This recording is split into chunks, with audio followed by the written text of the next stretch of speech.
Dan yang terakhir, metode terakhir yaitu metode persamaan diferensial linear. Nah, ini juga menarik. Ada contohnya di sini.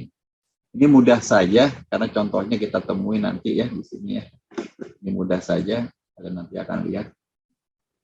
Saya ada banyak aplikasi di sini ya.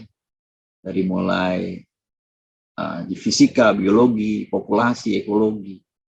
Persamaan linear ini disebut juga, persamaan diferensial linear ini disebut juga persamaan Bernoulli. Nah, ini salah satu orang top zaman dulu ya. Dia yang melahirkan banyak sekali ilmu-ilmu baru. Banyak gitu, Bernoulli bersaudara, karena banyak, jadi hasilnya banyak juga orang-orang hebat. Ini adalah persamaan diferensial linear. Ya, persamaan diferensial linear kayak begini. Dia tidak spherical dan tidak juga eksak. Gimana cara ngitungnya? Ya di sini ada caranya ya, ada cara perhitungannya sehingga dapatlah Y sama dengannya. Y sama dengannya seperti ini, dengan H sama dengan sekian. Nah, ini ada triknya. Kok bisa sih? Ya mereka orang pinter, jadi mereka bisa lihat itu.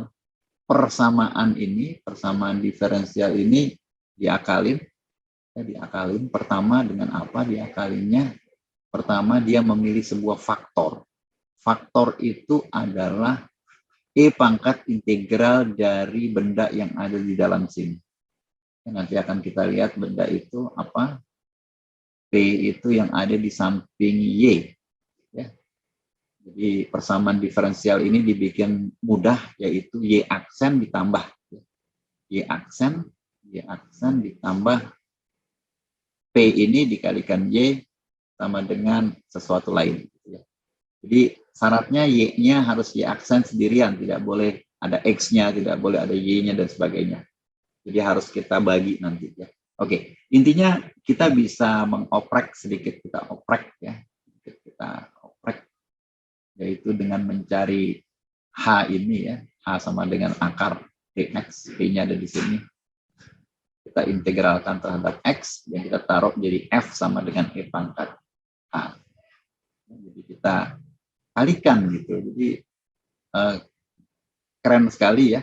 Persamaan ini boleh kita apakan aja kecuali dikalikan dengan 0 karena akan habis. Kecuali dibagi dengan 0 karena akan jadi aneh, jadi tidak stabil.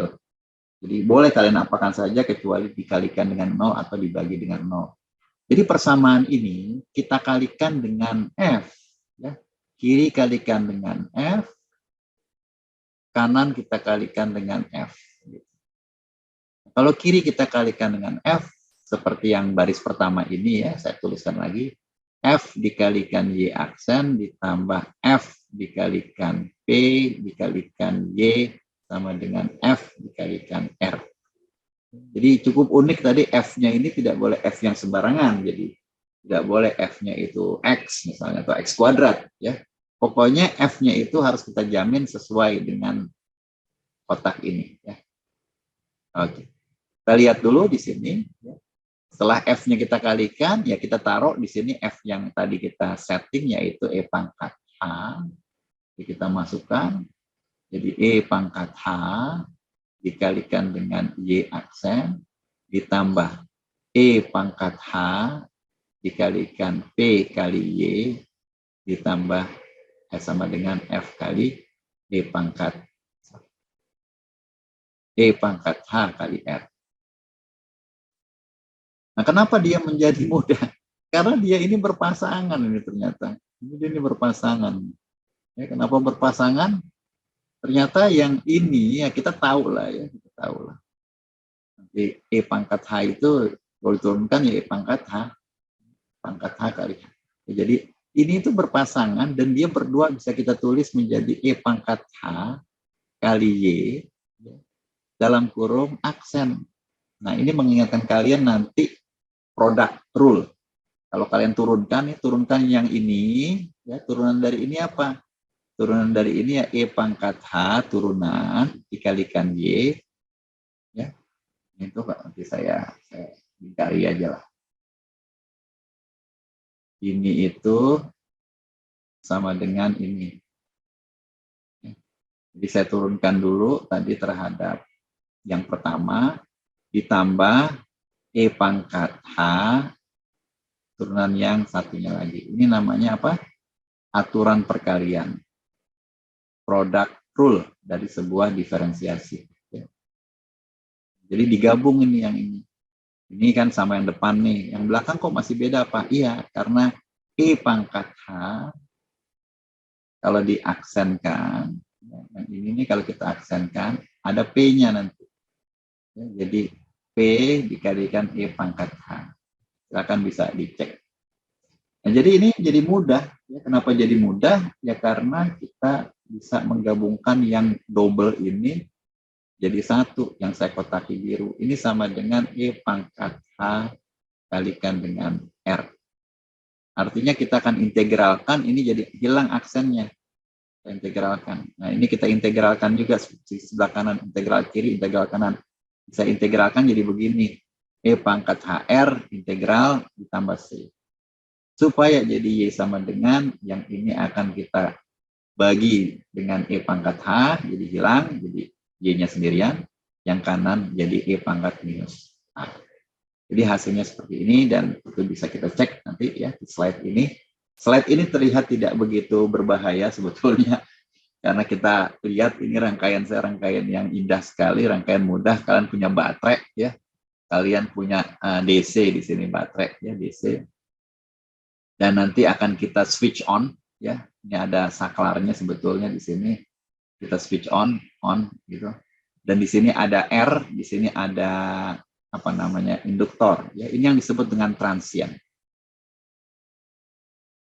Jadi ketika kita switch on itu apa yang terjadi?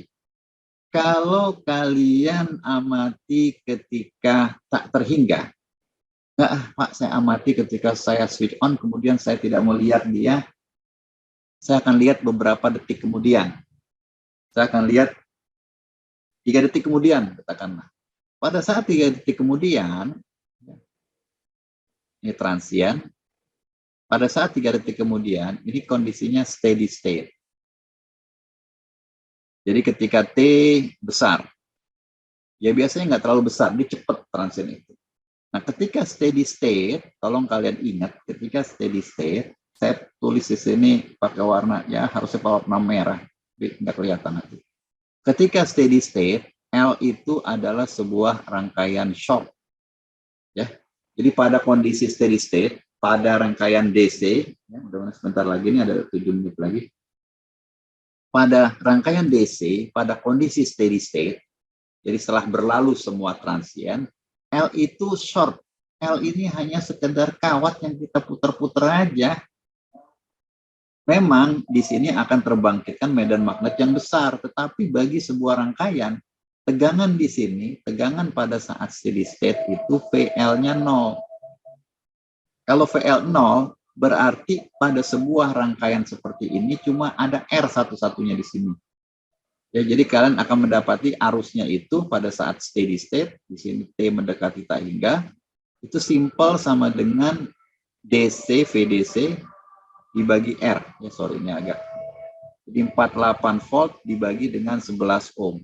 Jadi kalian lihatlah di sini. Hasilnya itu sekitar berapa? 4, sekian. 4, sekian ampere. Ya ini dia nih, 4, sekian ampere. Tapi terjadi pada saat tak terhingga.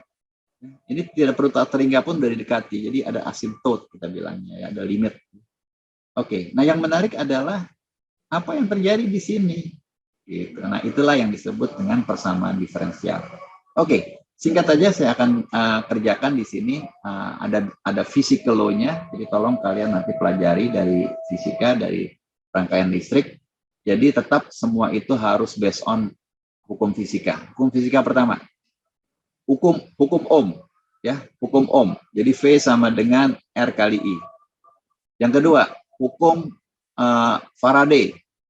Ya, jadi pada sebuah induktor itu secara umum VL tidak nol, yaitu L DI per DT, atau kalau kalian mau tulis L dikalikan I aksen. Ya, pada saat umum ya, kita nggak bilang dia AC dulu. Nah, kemudian hukum yang ketiga adalah Kirchhoff voltage law, bahwa jumlah pada sepanjang sebuah loop, tegangan itu sama dengan EMF, sama dengan sumber tegangan. Atau singkatnya seperti ini, nanti kita dapat ya. Oke, nah setelah kalian dapati ini, saya ubah sedikit, yaitu saya bagi L semuanya. Kiri saya bagi L, kanan saya bagi L, hasil begini. Supaya kenapa? Supaya saya dapati yang seperti ini. Ya, ini adalah persamaan diferensial linear yang tadi saya tunjukkan ke kalian. Jadi sendirian ini Y aksennya. Ya, Y aksennya nggak boleh ada yang lain. Ini kebetulan di sini bukan Y yang kita amati, arus. Jadi I aksen. Jadi kalian bisa lihat di sini, oh yang di samping I, yang di samping Y itu PT. Ini PT kita ini. Oh ternyata konstan ya Pak. Ya Alhamdulillah PT-nya itu mudah sekali. R per L. Dan yang sisi sebelah kanan itu R sendirian, yaitu E per L. Ya, maka kita akan hitung nanti. Pertama kita hitung H-nya dulu, ya. Tadi targetnya kan H dulu nih. H dulu nih. Supaya kita bisa dapatin nanti yang ini. Jadi kita integralkan. Ya, ini P-nya R per L, integral, jadi gampang. Oke. Ya, jadi kita dapati langsung di sini, karena kasusnya mudah. I sama dengan, ya, saya balik lagi sedikit. I sama dengan, atau Y sama dengan E pangkat minus H, ya kemudian diintegralkan yang dalam dengan E pangkat H, hanya kita udah tahu tadi, ya, ini hanya, jadi kita masukin di sini. Nah ini tadi sama Y E pangkat H, kemudian R-nya saya keluarin karena konstan di sini ya konstan, jadi keluar di sini tambah C. Ya ini sederhana aja kita integralkan ya, integral dari ini itu akan kebalik nanti. L per R, jadi dibagi di sini tambah C. Kita kalikan begini. Saya dapat di sini I-nya. Tapi masih ada konstanta C. Nah, ini pertanyaannya yang seringkali kita harus tahu ya. Nilai awal arus pada saat kita switch off seperti apa? Ya kalau dia awalnya itu terbuka, maka arusnya 0. Pada saat kita mau tutup tuh awalnya terbuka dan ini cuma hanya ada sebuah loop, maka awalnya 0. Maka kita akan dapat yang seperti itu.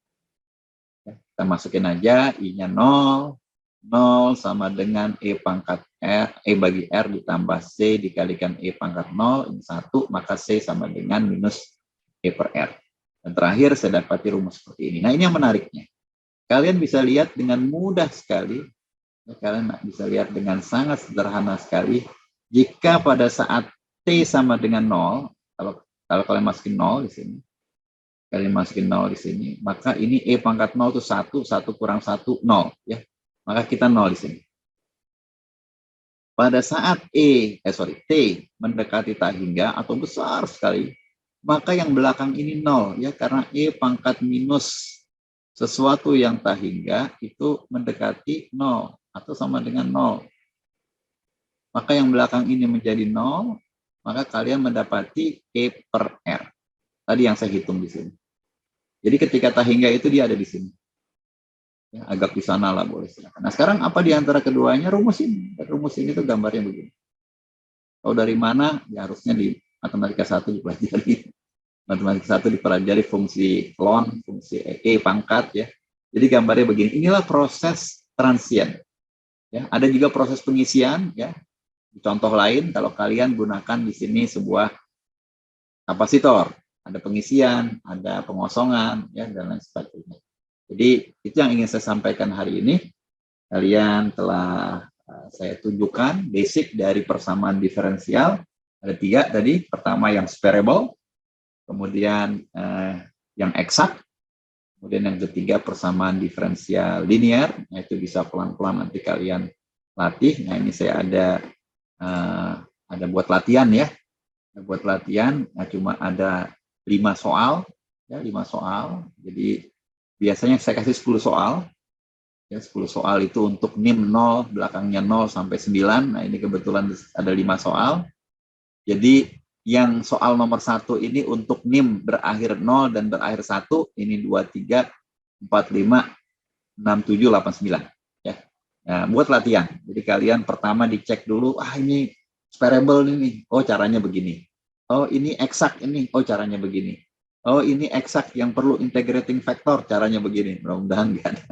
Dan yang terakhir, oh ini persamaan diferensial linear, caranya seperti ini. Tolong kalian bisa ngecek nanti biar kita bisa ada waktu buat berlatih. Baik,